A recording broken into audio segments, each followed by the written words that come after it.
Hey guys, hope you're having a fantastic day wherever in the world. Oh, it's been a while since I filmed the mukbang at my hometown. I got back from Korea 1 weekend ago. Well, by the time this video comes out, it'll be 2 weekends ago. I was editing a Vietnam travel vlog the other day and it was making me crave Vietnamese food. There's a place called Hue in central Vietnam. I wanted to go there. I heard you gotta have bún bò Hue when you're there, but I got sick and also my hotel flooded. So there's a lot of things going on at the time, and I only stayed a few days in central Vietnam. So this is a dish I've been meaning to try in Vietnam, but I didn't get to. I tried this once in the States, but I was told it was not a legit one. So I'm trying out a different restaurant this time. So we have noodles, and we have beef, and this right here. What is this, you might ask? This is blood. Cubic blood. It's been congealed. I believe it is the pig's blood. I got this for dessert and I thought they were gonna package it in a bowl, but instead they gave it to me in a cup. So I drank it on my drive back home. Che dao do. I'm probably mispronouncing that, but che dao do. Che dao do. And here they gave us like a boba straw. Very thick straw. But you know, sometimes the red beans are bigger than the straw hole, so they might get stuck in between.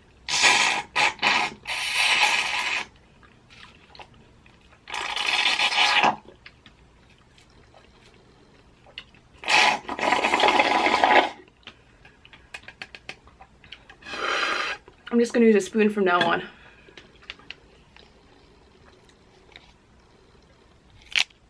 Oh yes.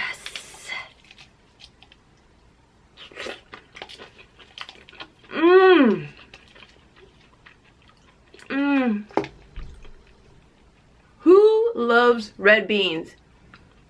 Especially when they are sweetened. Tastes so good when you put it on bingsu as well.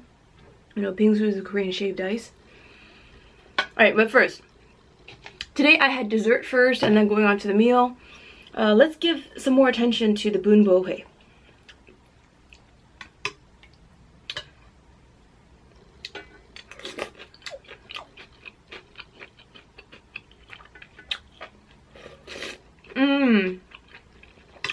It is tasty, but because it took me about 20 minutes to drive from this restaurant, it doesn't have the fullest glory because some time has passed.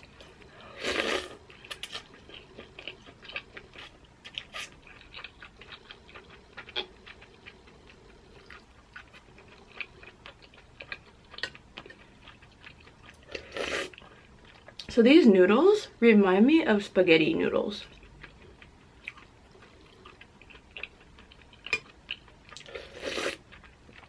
The restaurant I got this food from is called Bún bò Hue An Nam, and around that area they have a lot of Vietnamese food and Vietnamese markets as well.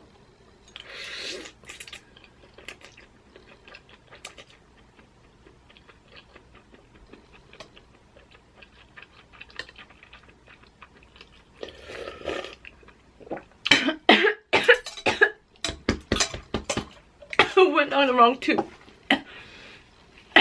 You know, it's one of those moments when it's not too spicy, but when food goes down the wrong tube, it feels spicier.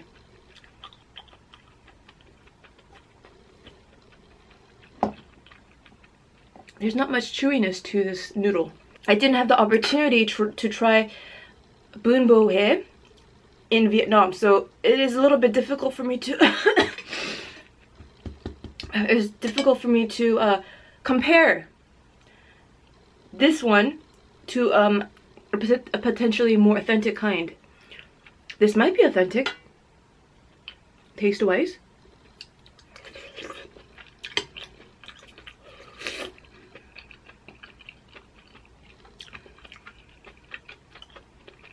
What I do know is this. The flavor makes my stomach smile.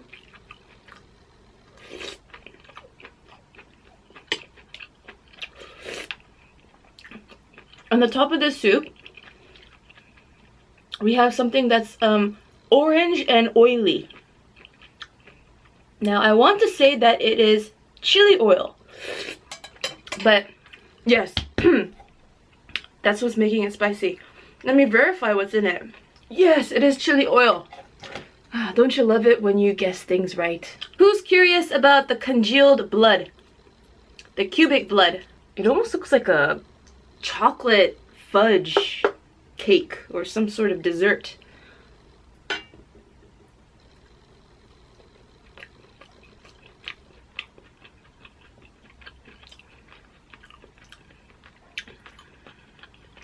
It's very easy to bite into. Not much resistance at all. You just cook. Like when you bite into ice cream, it's like that sort of easiness. Can't say it's my favorite thing to eat. I'm gonna focus on the actual meaty parts. We got 2 cubes of the congealed blood. And what's this? It's cut up like a slice of cheese, but I believe it is fish cake.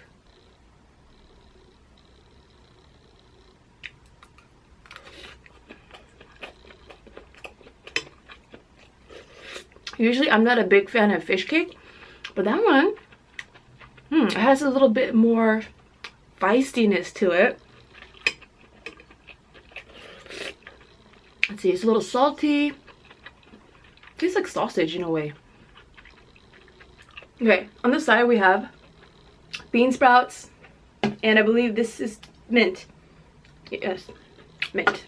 And this here, these brownish bits, I believe that is the banana blossom. Not quite sure if I should put this in here or if this is eaten more like a salad. In the side we have some chili. Whoa, that's gonna be spicy. I'm gonna avoid eating that unless I want to lose one of my cat lives. Oh, and we also have a little bit of lime here, a wedge of lime. So you know what, I'm gonna guess these are ingredients we put inside this soup.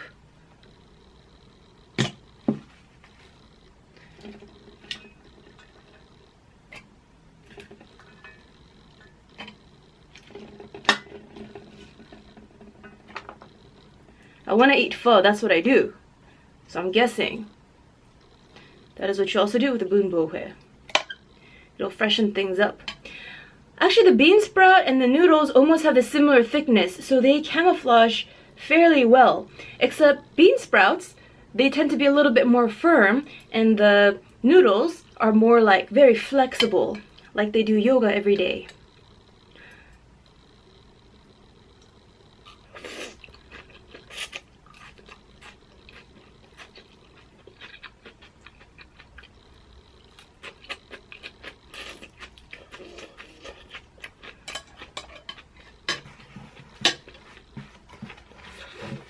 Now, one of the things I miss most about Asia is how compact cities are.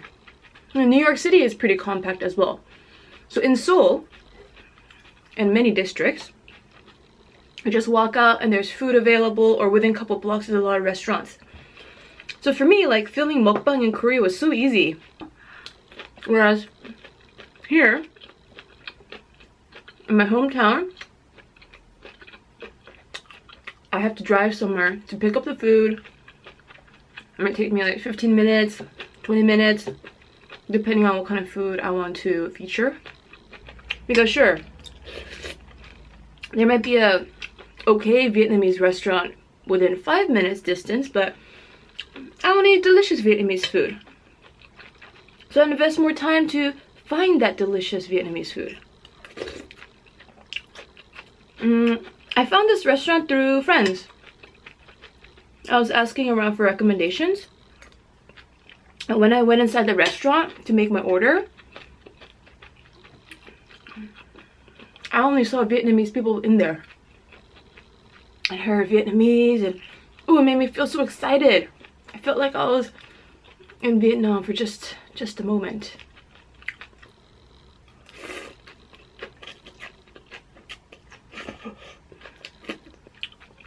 Ooh. I splattered Boomba Way on my glasses. Oh. Oh, it's getting smeared up. Oh. One of the most commonly asked questions that I've answered before, but I keep getting emails and messages and people like YouTube comments constantly about how I make money. Is YouTube my full thing or no? What else do I do?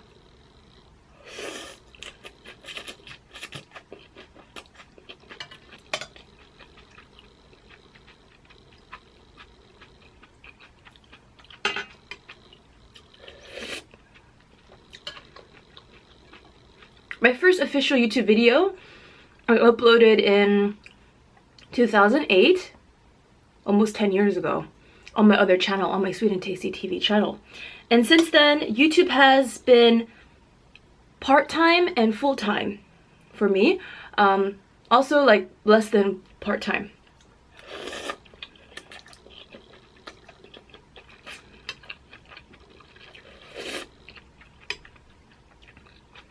In the beginning, in the first 4 years, YouTube was just a hobby. Ooh, my spoon fell in there. Oh, the back of the spoon says happy time. The things you discover at random moments. See, you see that? Happy time. Yeah, so in the first few years of my YouTube career, it was just a hobby. I didn't think of it as a way to make money. Year 2008, I don't think YouTube was even monetized back then.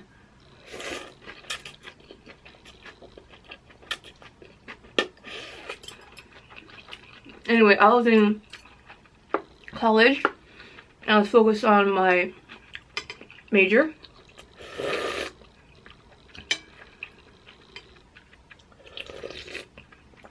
I was focused on architecture.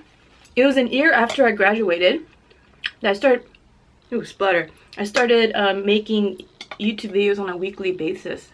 I was interested in film and teaching myself how to edit, how to direct, how to act, how to write scripts.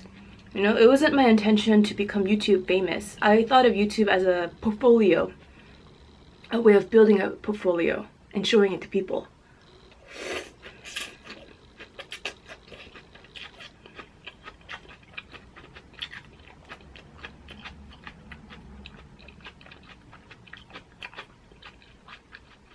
And then I did YouTube full-time. I started to miss working with people, so I went back into a part-time mode for YouTube, and then I was also working part-time at a startup. But I found that it was very difficult to divide my life in half like that, so then I went back to full-time with YouTube, and then I opened this channel up around that same time. So this channel is a little over a year old now. Excuse me. So I am admiring this piece of meat. It is bulging. It's like bulge. It's like a roller coaster. It's a very curvy piece of meat.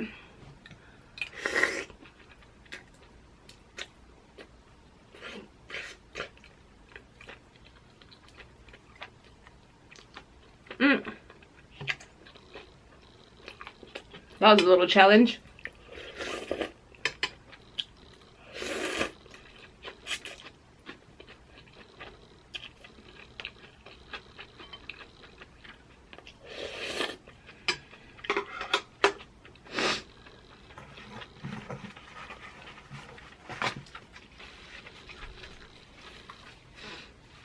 And these days I'm doing YouTube full-time again, but on the side, every so often I do photography for restaurants.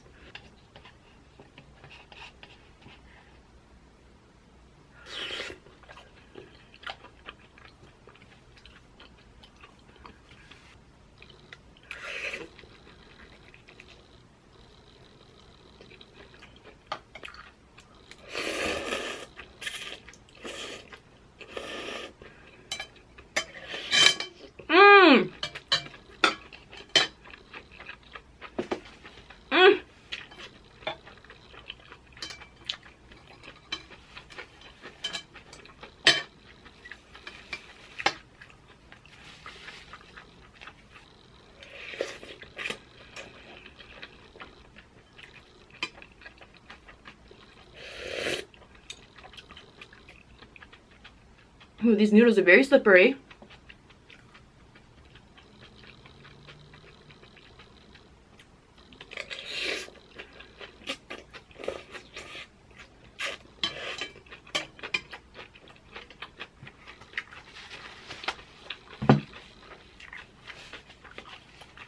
And do I want kids?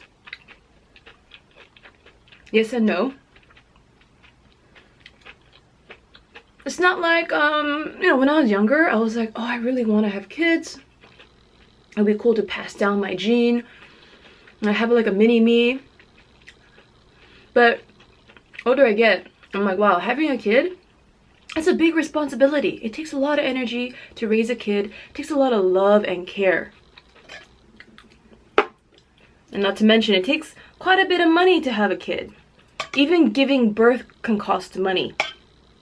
And man, forget about getting every night good sleep. You know, if the baby cries in the middle of the night, you got to attend to that baby. Baby is the boss.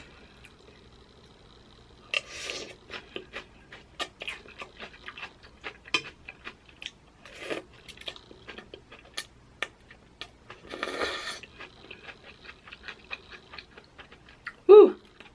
I'm getting full already. Actually, this made me full. Because on my drive back home, I had the majority of this. I don't want to have my kid when I'm too old. But I also don't want to have my kid when I'm too young. And I know that I'm almost 30. But in some ways, in a lot of ways, I don't feel ready to have a kid yet. You know? So many things I want to do. And I feel like if I have a kid today, I might feel a little bitter. I might feel like, oh, I wish I got to do this or that before I got a kid and settled down.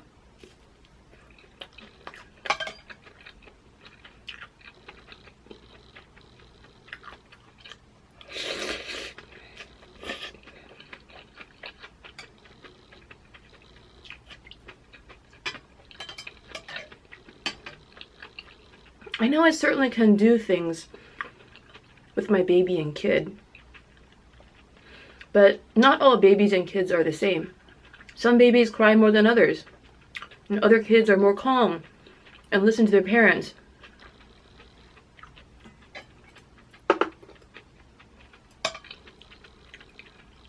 I hope I get a kid that doesn't cry much and wants to do things with me. You know, then my kid could travel with me.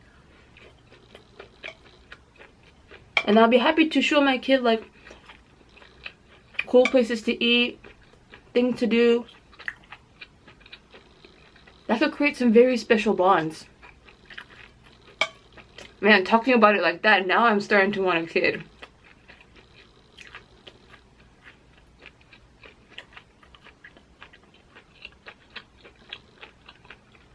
But just like with any other relationship in your life, it takes work.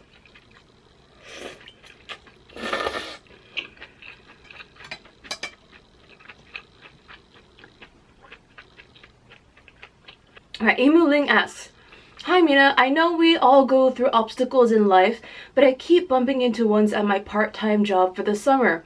I'm normally quite optimistic and positive, but it feels so stressful and I only have 1 month left. How do I adjust my mindset? What changes should I make to enjoy work more? Double wink. You know, what helps me go through certain stages in life that are not so pleasant is I always remind myself, excuse me, I always remind myself, you know what? This is not going to last forever. How do I pass this stage in my life successfully in a way that when I look back on it, I could smile about it instead of crying about it? So what I mean is, maybe you have a good friend at your job. You might despise the job, but you might really like that friend. You know what? If anything, maintain that friendship. If it's a good friendship, if you feel that it is a genuinely good friendship, maintain that friendship. Then at least you got something out of that job you didn't really like. Maybe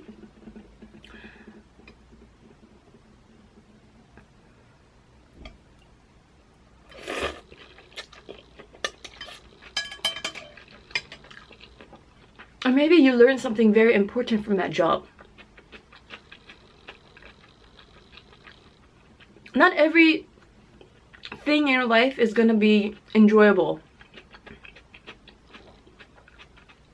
but you certainly can learn something from nearly everything. Sometimes the randomest things that you learn can be applied to something in your next job, or even 10 years from now. Maybe something you learned from a relationship today, you could apply it to it 20 years from now. You just never know.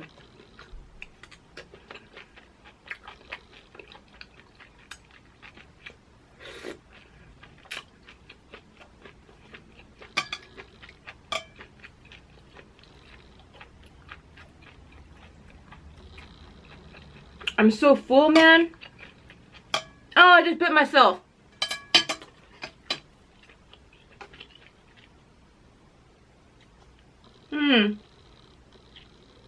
I mean, it hurts, but it also tastes good.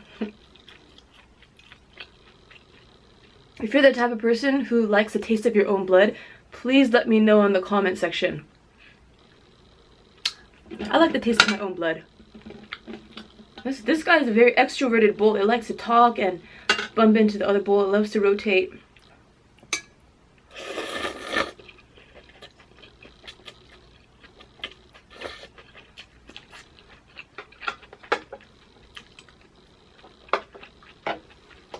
My appetite got smaller after I got back to the States.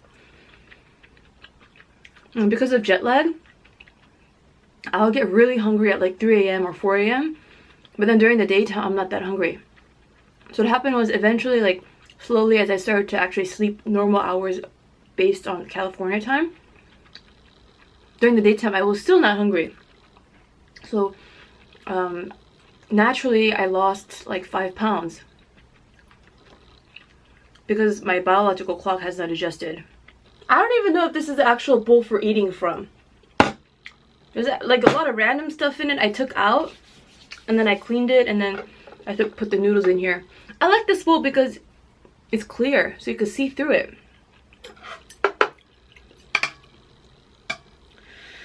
But yeah, like, I know some viewers don't get satisfied if the mukbang host doesn't finish everything, but let me tell you, I'm very full right now, and my stomach did get smaller since 2 weeks ago.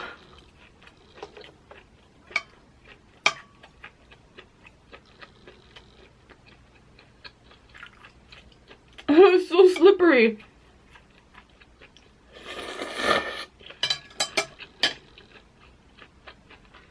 Oh.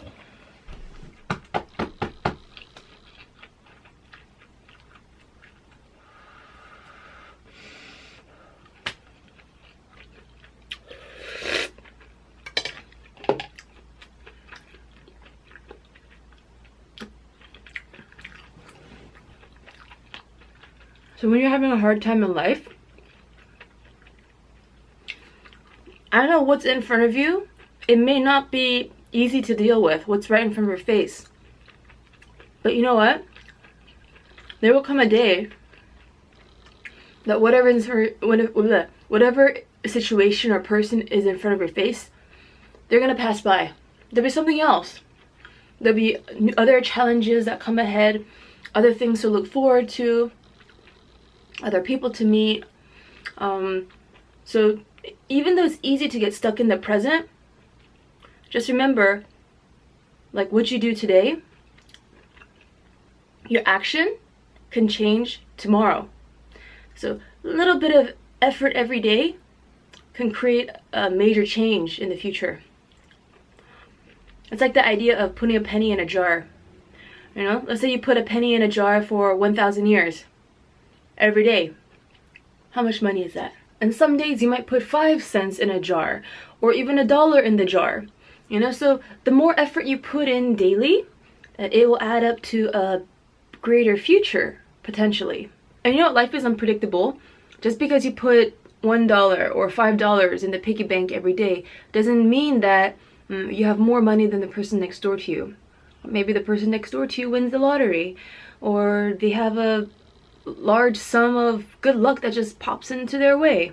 And who knows, that luck might happen to you. Oh, this piece of meat has a lot of fat in it. I'm really full. So I'm gonna answer one more question and then let's work on the red beans here as our dessert. So today's meal has been like this. Round 1, dessert while I was driving. Round 2, noodles. Round 3, dessert, the sequel. Taste of Michigan asks, how do you pick out your next travel destination? Are there places that you're not interested in traveling to? If so, where and why? You know, budget plays a big role in the country I visit. Especially smaller the budget, then I'm gonna have to pick places with a lower standard of living, where my dollar goes a longer way. It stretches like this, really far. There are some cities where your money, like in San Francisco, renting a studio can easily be $2,000 US a month, right? Whereas if you are in Korea, you could stay in a one room for $200 a month.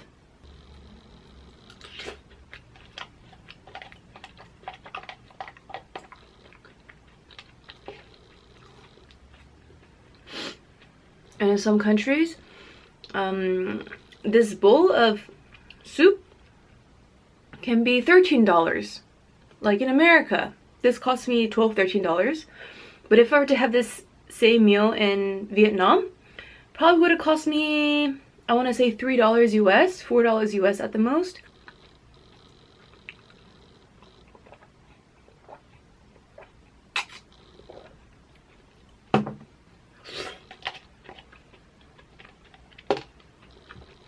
You know, I would like to visit every single country in the world, but there certainly are places that is not very safe for a solo female to travel to. Maybe socially, women are not as respected as men are. And those are countries I'm a little bit more wary to travel alone to. And women and men, we all deserve respect. And just because you have this extra thing dangling doesn't mean that you're better, you know? I mean, who pops out the babies? We need both men and women to make humans. At least biologically. Maybe in the future, we just might make robots instead of humans.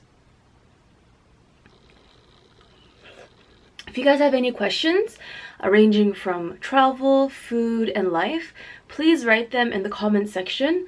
I oftentimes get email messages, but please know that I even have hard time writing back to all my business emails.